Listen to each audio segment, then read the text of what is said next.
Calogero, pomme cul, c'est ce qu'on trouvait sur les... fut un temps sur l'ordinateur. C'est pomme C, hein, pomme C. C'est Pomme cul, C, c'est autre oui. chose, Thierry. Sinon, Je ça va, vois toi que Je vois, Thierry, que vous êtes toujours Je vous aussi souhaite une bonne journée, je vais céder la parole à talentueux Laura avec du l'ordinateur. web. C'est son Bon, truc, ben, l'ordinateur, Laura.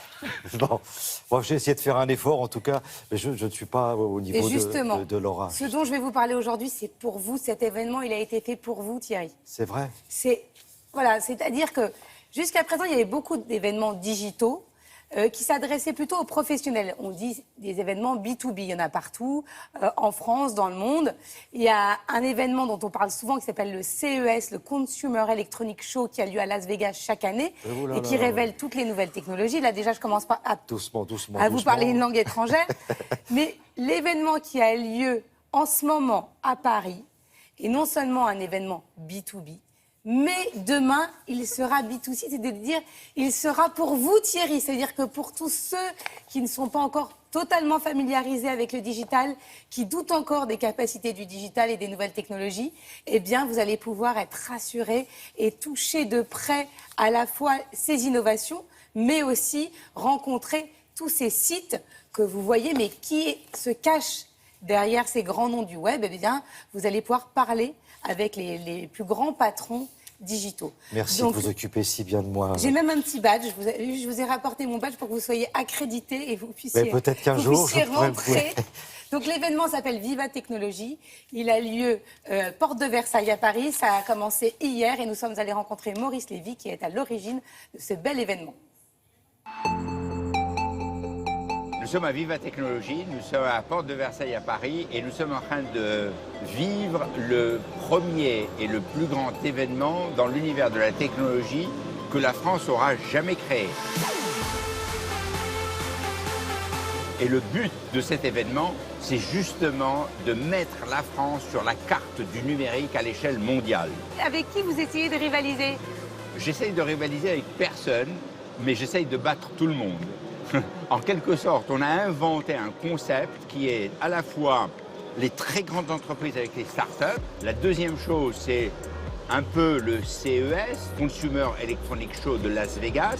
Et nous avons énormément d'innovations, depuis la Google Car jusqu'à Oculus et la réalité virtuelle de Facebook, mais aussi énormément d'autres applications.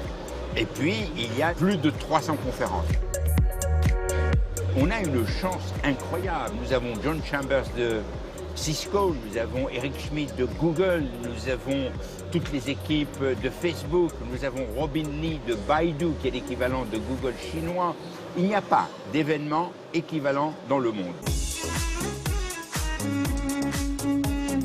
Et puis, nous avons aussi quelque chose qui est très intéressant, c'est un débat sur des Startup Nations, qui est donc Israël, et tout ce qu'Israël a réussi à faire en matière de start-up. Il y a 60 start-up israéliennes qui sont là, et il va y avoir de très grandes discussions. Et parmi les start-up israéliennes, il y a des start-up qui sont pilotées par des Arabes. Donc ça montre bien que l'avenir, c'est aussi la paix. Donc on est parti pour un succès. Je crois que les Français et les étrangers attendaient d'avoir un événement optimiste, un événement positif, quelque chose qui donne un peu la niaque et le courage, un peu de tonus à l'économie française et qui montre un visage de la France optimiste et qui est combatif et qui veut gagner. Et puis surtout, ce que nous avons décidé, c'est d'ouvrir cette grande et belle manifestation qui est généralement réservée aux professionnels, de l'ouvrir au grand public.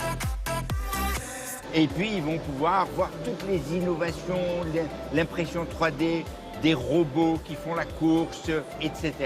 Tous les téléspectateurs qui nous regardent aujourd'hui vont venir demain et ils vont dire « le futur, c'est quoi ?» Eh bien, le futur, c'est ça. Nous sommes en train de les emmener dans le futur. Reviens nous voir quand tu veux, mon pote. À bientôt.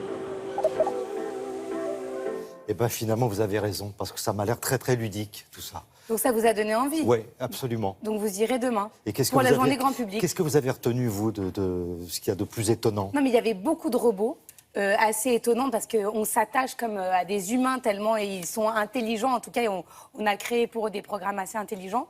Et effectivement, la réalité virtuelle, tous ces casques que l'on voit et qui paraissent pour le consommateur un peu encore futuristes, c'est vraiment, c'est là, c'est maintenant. Et à la rentrée, je pense que dans les salles même de cinéma, on pourra être équipé de temps en temps. Il n'y aura même plus d'écran, on sera tous assis avec nos casques. C'est à la porte de Versailles. Bon, il ne faut pas traîner parce que c'est jusqu'au 2 juillet. Donc C'est jusqu'à demain la journée grand public. Aujourd'hui, c'est encore réservé aux professionnels. Super, merci beaucoup. Et peut-être qu'un jour, j'aurai mon badge comme vous. Bah, écoutez, Voilà. même demain, je vous fais faire votre badge. Entrez, monsieur Beccaro, vous êtes le bienvenu. Oh, ça fait rêver. Bon, la météo.